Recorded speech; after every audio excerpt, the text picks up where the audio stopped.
Election जीत जाते हैं अपने इलाके के लिए, क्या 4 काम हैं, जो 5 काम आप करना चाहते सब इलाके के लिए मैं सबसे ज़्यादा एजुकेशन, हैं? उस जो पे कि एजुकेशन के ऊपर कि वहाँ के बड़ा आसान मैं समझता था कि आप अपने खुद से भी गवर्नमेंट आपको सपोर्ट करती तब भी और गवर्नमेंट सपोर्ट नहीं भी करती तब भी आप एक अच्छी कोई स्पेस लेके वहाँ पे आप ट्रेनिंग दे सकते हैं बच्चों को। नौकरियों का बहुत अफ़ाल है, नौकरियाँ मैं बिज़नेस के ऊपर लोगों को लाता कि बिज़नेस करें, भले छोटा करें, मतलब नौकरी आज हर बंदे को हम जब मैं इलाके में गया कैंपेन के लिए, तो हर जगह पे एक दरवाज़ा छोड़ के 2 दरवाज़े बाद एक पेपर निकलता था, डिग्री निकलती थी, हमें नौकरी लगवा दें, हमें ये करा दें, हमारा ये कर दें, हमारे बच्चे को लगवा दें, हमारी बच्ची को लगवा दें। तो मैंने वो देखा, तो मैं उनको मोटिवेट करता, उनको मैं बिज़नेस की तरफ लाता और भले छोटे-छोटे बिज़नेस स्टार्ट करवाता लोगों को, जो पढ़े नहीं हैं, उनको छोटे-छोटे बिज़नेस स्टार्ट करवा देते। वहाँ पे एक से मेरा किस तरह का प्लेटफ़ॉर्म मैंने एक डिज़ाइन किया था।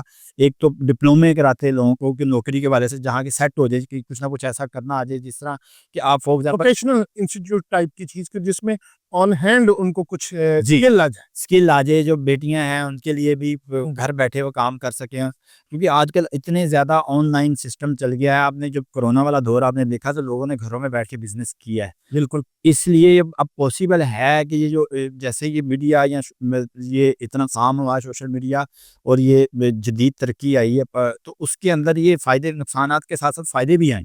तो उस फ़ायदे को अवेल करें। फ्यूचर में दुनिया इस कन्वर्ट हो रही है सारा ऑनलाइन सिस्टम के ऊपर।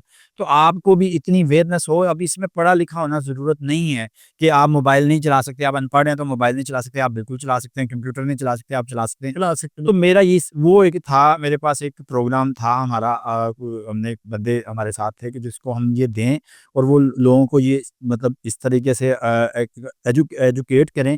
एजुकेट करने के बाद उनको उनके घरों में बैठ के उनको चीज़ें प्रोवाइड करें जो कि वो ऑनलाइन बेचें, ऑनलाइन सेल करें। जो बच्चियाँ ख़ास तौर पे जो हमारी बहनें हैं, उनके लिए। और उसके बाद फिर लड़कों के लिए हम डिप्लोमे चीज़ें ऐसी करके दें कि जिससे वो बिज़नेस पे जाएँ। मतलब ज़रूरी नहीं कि लाखों रुपए, करोड़ों रुपए होंगे तो बिज़नेस करना है।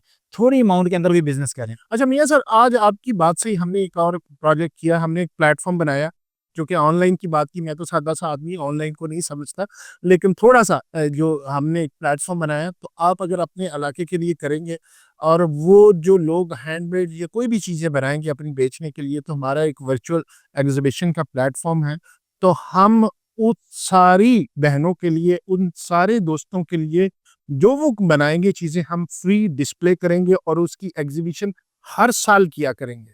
ये मेरा आपसे वादा है कि हम free of cost her thank you, साल थैंक यू। एग्ज़िबिशन उनकी फ्री किया करेंगे। बहुत और शुक्रिया। बल्कि ना सिर्फ़ आपके इलाके से, पूरे लाहौर से जहाँ-जहाँ जो चीज़ बनाएँ, और इंशाअल्लाह with the passage of time हर साल में वो इतना बड़ा इवेंट किया करेंगे कि अल्लाह ने हमें तौफ़ीक की, आपकी और मेरी ज़िंदगी रही तो हम लोगों के लिए, ये मैं आपके साथ हूँ इस काम में, और मैं अपने प्लेटफ़ॉर्म के थ्रू उन चीज़ों को हम बेचने की कोशिश करें। जी, बिल्कुल, बहुत अच्छा है नईम साहब, ये अवेयरनेस ये चीज़ें हमारी आवाम तक पहुँचनी चाहिए और ये आपने आपने भी एक एडिशन किया बहुत ज़बरदस्त।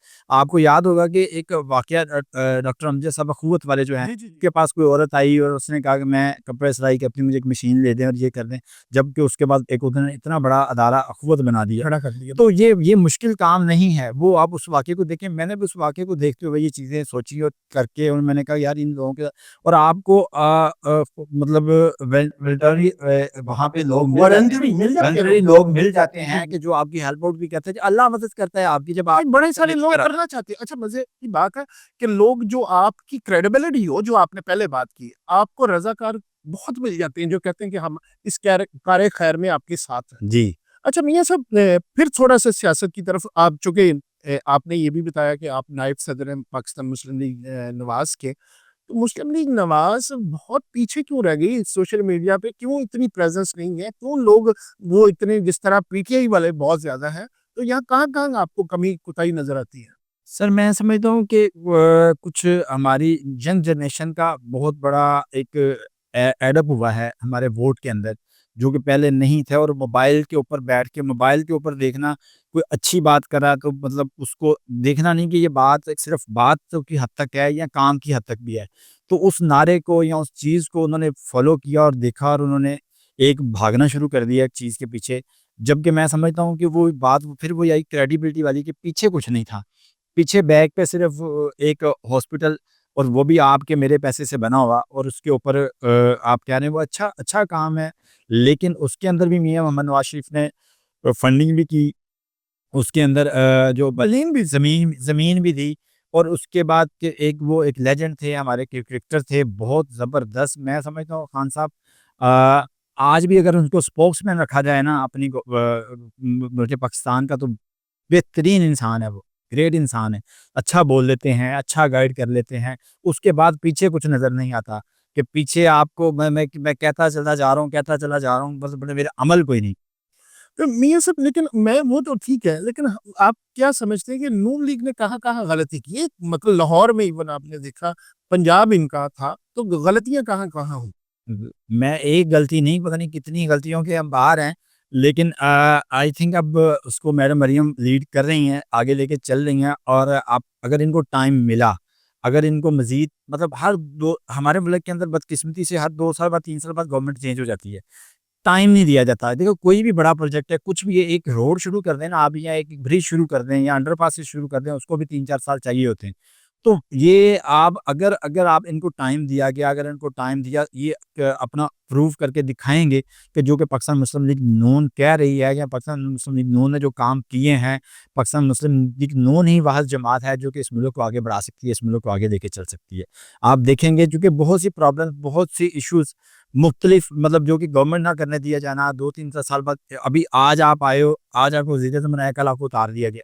तो इस तरीके से आप काम नहीं कर सकते होते। आपको सिर्फ़ आपको एक लेबल ज़रूर मिल जाता है कि आप इतनी बार वज़ीर-ए-आज़म बन गए, इतनी बार रह गए, बट उसके अंदर काम तो करने की इजाज़त नहीं दी गई। आपको मौका दिया जाए, आपको काम करने का टाइम दिया जाए। अब समझते हैं कि अगर 5 साल मरहूम नवाज़ रहीं वज़ीर आला, तो जितने प्रोजेक्ट्स, मेरे ख़्याल 35 से ज़्यादा प्रोजेक्ट, जी, जी। 35 से प्लस प्रोजेक्ट्स उन्होंने शुरू किया, जी, जी। तो वो डिलीवर कर पाएँगी और नून को एक दफ़ा फिर रिफ़ॉर्म कर पाएँगी? जी, जी, इंशाअल्लाह ताला एक फिर से एक साख बहाल होगी, फिर से एक आपको नज़र आएगा कि पाकिस्तान मुस वैसे आप ये मैंने नहीं देखा कि कुछ लोग कहना शुरू हो गए हैं, वो जो न्यूट्रल या थोड़े-थोड़े मुखालिफ थे ना नून लीग, जी, जी। कहते हैं जी कि मरियम नवाज़ शरीफ साहबा काम कर रही हैं, कोशिश कर रही हैं। मैंने बड़े लोगों से इंटरव्यू नहीं, कोशिश भी देखिए, आज तो आज हमें या उनके जो फॉलोवर हैं उनको नज़र आ रहा है।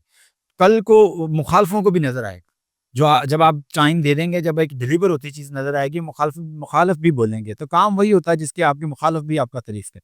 बहुत शुक्रिया मियाँ साहब, आपको जल्दी है। सियासत पे बड़ी लंबी गुफ्तगू हो सकती है, फिर करेंगे सिर्फ़ सियासत पे जी, गुफ्तगू। शुक्रिया। ठीक है, बहुत जी, शुक्रिया।